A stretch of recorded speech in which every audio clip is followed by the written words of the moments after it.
भारत माता की। हमारी भारतीय जनता पार्टी के यशस्वी, दूरदर्शी, कर्मठ, संघर्षशील, पूरे संगठन को साथ लेकर चलने वाले प्रदेश अध्यक्ष हमारे बड़े भाई ओम प्रकाश धनखड़ जी,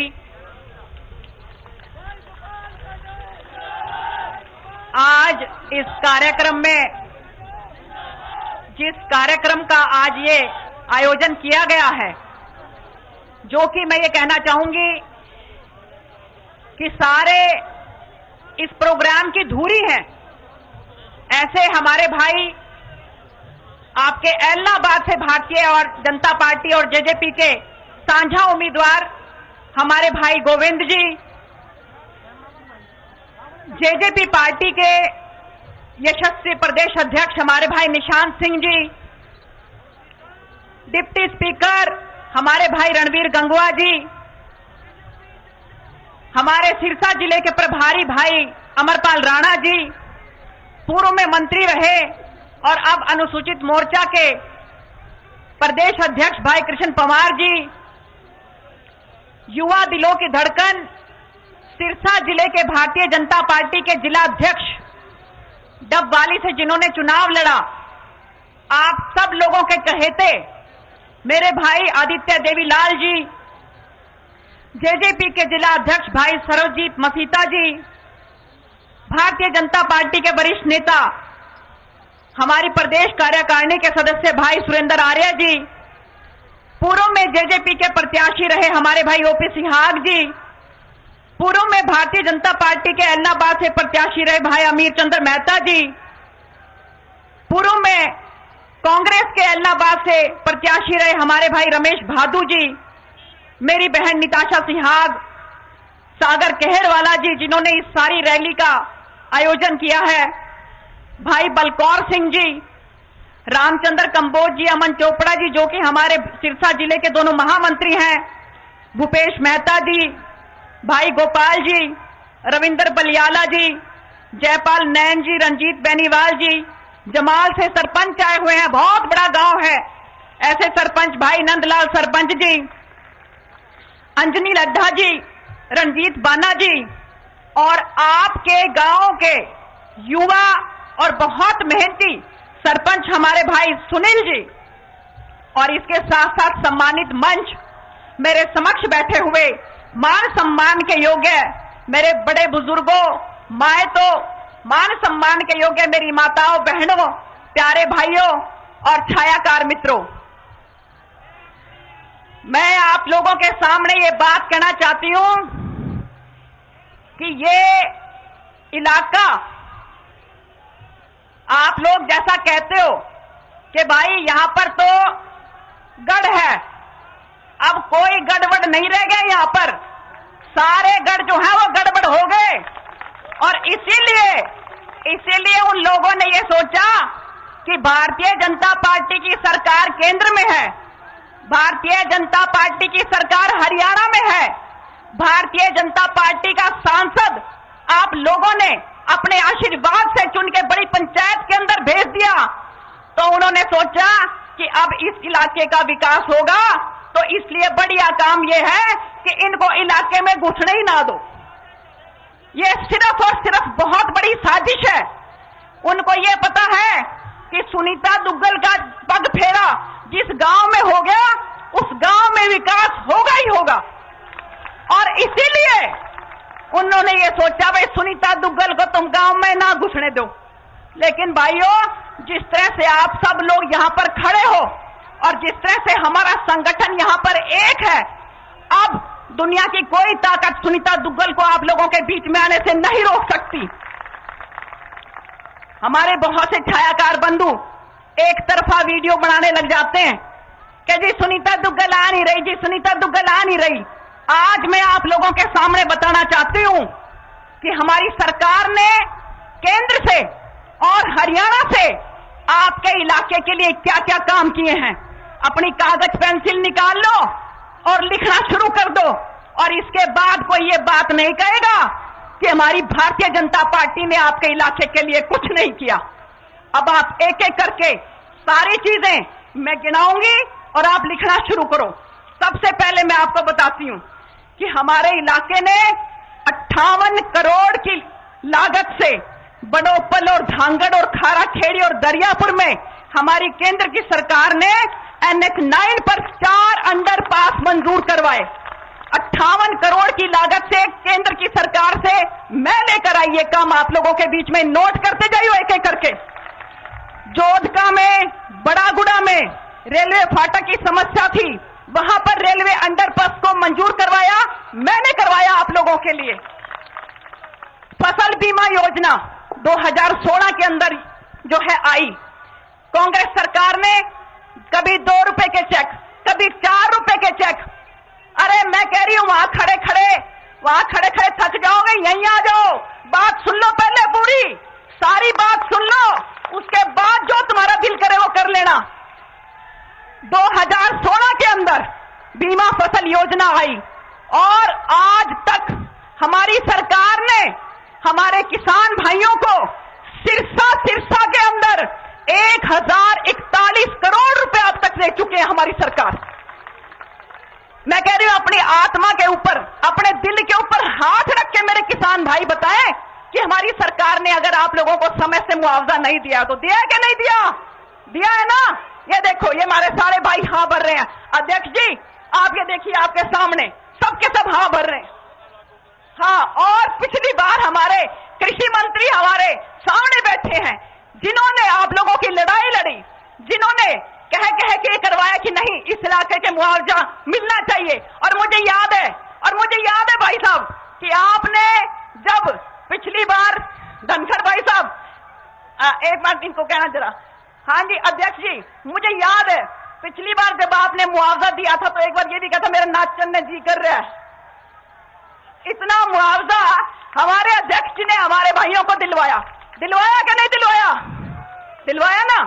अब और सुन लो, जब से माननीय प्रधानमंत्री जी ने यह देखा कि हमारा किसान भाई, उसको बहुत दिक्कत होती है भाई, उसने आड़ती से पैसा लिया, फिर फसल हुई, फिर फसल कटी, फिर पैसा आया, फिर आड़ती को पैसा दिया, तो उसको बीज के लिए, खाद के लिए पैसा चाहिए। ये बात सोच के आदरणीय प्रधानमंत्री श्री नरेंद्र मोदी जी ने 2019 के अंदर प्रधानमंत्री किसान निधि योजना शुरू करी और हर मेरे किसान भाई के खाते में 2-2 हजार रुपए करके 6,000 रुपए गया कि नहीं गया? गया कि नहीं गया? सीधा खातों में गया ना? देखो, तो मैं ये कहना चाहती हूं कि ये लोग ये सोचते हैं कि सुनीता दुग्गल और भारतीय जनता पार्टी की सरकार अगर बीच में चली गई लोगों के तो वो बहुत काम करवाएगी। इसलिए सबसे बढ़िया काम ये है, नो कहती 4 काले झंडे दिखा के नो कहती घुसने नहीं दे रहे। भाई अब कोई माई का लाल रोक के दिखाए और सुनीता दुग्गल आप लोगों के बीच में ही रहेगी, क्योंकि ये 4 लोग हैं और यहां सैकड़ों हजारों सुनीता दुग्गल के साथ हैं। तो मुझे नहीं लगता कि अब कोई दुनिया की ताकत आप लोगों के बीच में आने से हमें रोक सकती है, क्योंकि इनको पता है। अभी तो और गिनते जाओ कि जो 6-6 हजार रुपया करके सिरसा जिले के किसानों को 205 करोड़ रुपया हमारी सरकार ने दिया। अब मेरी बात सुनो, अब सिर्फ और सिर्फ कागदाना की बात करती हूं। सुनील सरपंच जरा मेरे पास आ जा भाई, एक बार इधर आ जा जल्दी से। देखो, आपके कागदाना में पिछले 6-7 साल के अंदर 20 करोड़ रुपया इस गांव के अंदर हमने लगाया। नंबर 1, पीएचसी का हॉस्पिटल 4 करोड़ की लागत से बनवाया। पीएचसी हॉस्पिटल बन गया कि नहीं बन गया? बन गया कि नहीं बन गया? 10+2 स्कूल अपग्रेड मैंने खुद करवाया कि मेरी बेटियों के लिए स्कूल अपग्रेड होना चाहिए। आपका स्कूल के लगाए, हर बार मैंने फोन करके कहा कि हमारे कागदाना का स्कूल हमारी बेटियों के लिए वो अपग्रेड होना चाहिए। अपग्रेड हो गया कि नहीं हो गया? हो गया ना।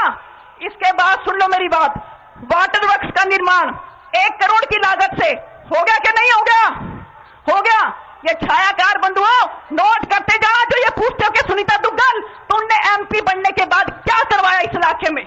इसके बाद सुन लो, पाइपलाइन वाटर वर्क्स 2 करोड़ की लागत से शुरू हो गया कि नहीं हो गया?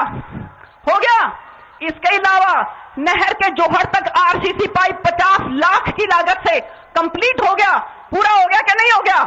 इसके अलावा 10 लाख से आंगनवाड़ी, 38 आईपीएम गलियों का, 38 आईपीडी गलियों का निर्माण 1.5 करोड़ की लागत से, पशु अस्पताल, नॉलेज सेंटर, पटवार भवन, स्कूल के कमरों का निर्माण, गंदे पानी की निकासी, पीएचसी पीने का पानी, कम से कम भी 20 करोड़ रुपया कागदाना गांव के अंदर हमारी भारतीय जनता पार्टी की सरकार ने लगवाया, माननीय मुख्यमंत्री श्री मनोहर लाल ने लगवाया।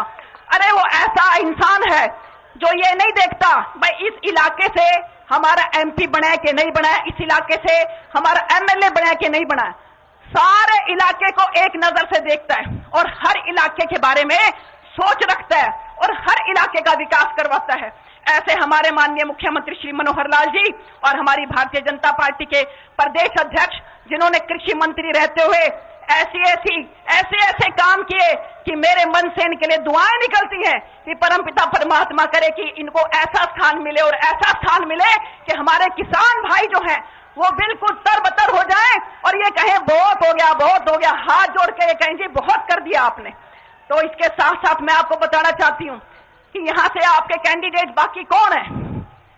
पहले विधायक अभय सिंह जी इस्तीफा दे दिया, मजाक बना के रख दिया ऐलनाबाद को। पहले उनके पिताजी ने चुनाव लड़ा और यहां से और उचाना से 2 जगह से चुनाव लड़ा, ऐलनाबाद को छोड़ दिया और उचाना को रख लिया। क्यों भाई, ऐलनाबाद के साथ सौतेला व्यवहार क्यों? कोई भी उपचुनाव अगर ऐलनाबाद का आया है तो उसके पीछे कौन है?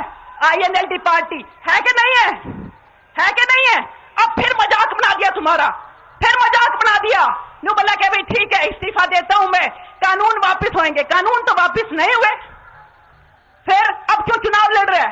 अब किस लिए चुनाव लड़ रहा है? और किसी ने उनके बेटे से पूछा अजी अगर चुनाव जीत गया, कानून तो वापस नहीं हुए, फिर क्या करेगा? बोले जी फिर दोबारा इस्तीफा दे देगा। है ये क्या मजाक बना रखा है क्या तुम लोगों का? अरे ऐलनाबाद की जनता जो है इतनी बावली है क्या, इतनी पागल है क्या? नहीं है ना, बहुत शानी है। ऐलनाबाद की जनता बहुत शानी है। मुझे याद है कि आप लोगों ने सांसद के चुनाव के अंदर मुझे यहां से 28 से 30 हजार वोटों से लीड ऐलनाबाद के लोगों ने दी थी। मैं आप लोगों का तहे दिल से धन्यवाद करती हूं और मैं भूल नहीं सकती कि ऐलनाबाद के लोगों ने मेरे लिए जो कुछ भी किया। और इसके साथ साथ दूसरा आपका कैंडिडेट भाई पवन, कोई पार्टी छोड़ी उसने, सबसे पहले आईएनएलडी में, फिर नहीं दिख रहा, यहां पे तो दाल गल नहीं रही, इकट्ठे मिलके कब्जे कर रहे थे, कहीं किसी बात पे लठ बज गया होगा आपस में, तो छोटा भी चलो पार्टी छोड़ के अब बीजेपी में चलते हैं, बीजेपी की सरकार है। यहां कोशिश करी खूब मलाई मारने की, पर हमारे मनोहर लाल जी और हमारे धनखड़ साहब ऐसे ऐसे लोगों की दाल कहां गलने देते थे, छोड़ दी भारतीय जनता पार्टी, अब कांग्रेस पार्टी। और अब जिस तरह उसका मूड लग रहा है ना, ज्यादा दिन को नहीं टिका है वो कांग्रेस पार्टी में भी। अब देख लो कौन सी पार्टी में जाएगा, नहीं तो अपनी पार्टी बना लेगा, जैसे हमारे यहाँ के पूर्व सांसद ने बना ली। तो मैं ये कहना चाहती हूँ कि हमारा कैंडिडेट, भारतीय जनता पार्टी का कैंडिडेट, अब इसकी बात सुन लो, अब तक इसने 4000 बच्चियों की, 4000 बेटियों की शादी हमारे भाई गोविंद ने करवाई। 50,000 हमारी बुजुर्गों के, माताओं के, बहनों के आंखों का ऑपरेशन हमारे भाई गोविंद ने करवाया।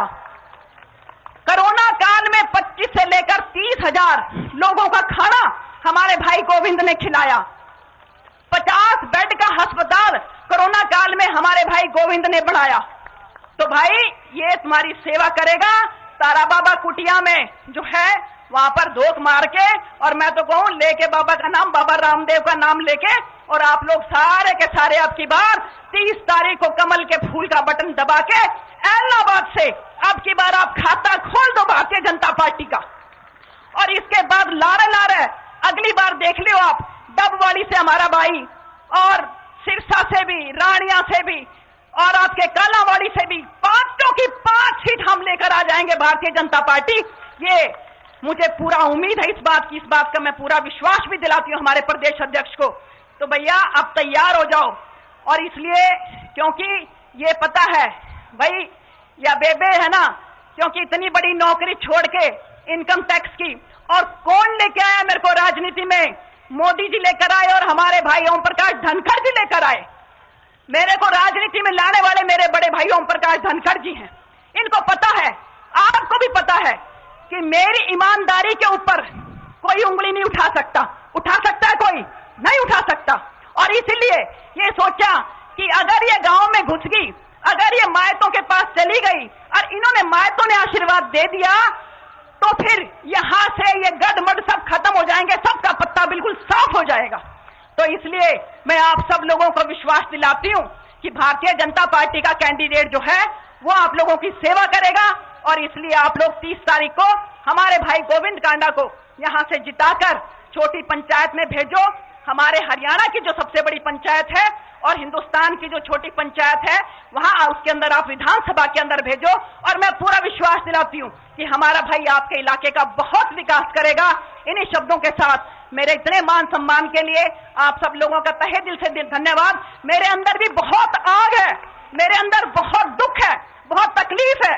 मैं तो सुबेरे की रोटी तो धर्मवीर जी के घर, दोपहर की रोटी हमारे मायतो ओम प्रकाश जी के घर और रात की रोटी हमारे भाई रामवीर जी के घर करना चाहती हूं, लेकिन ये मेरे को आने नहीं देते कि ठीक है इसको बाहर ही बाहर रखो। अब मैं आप लोगों के बीच में रहूंगी और मेरी सुरक्षा की और मेरी सारी जिम्मेवारी आप लोगों की है। लेते हो मेरी जिम्मेवारी? ठीक है। अब इन्हीं शब्दों के साथ आप सब लोगों का बहुत बहुत धन्यवाद। भारत माता की।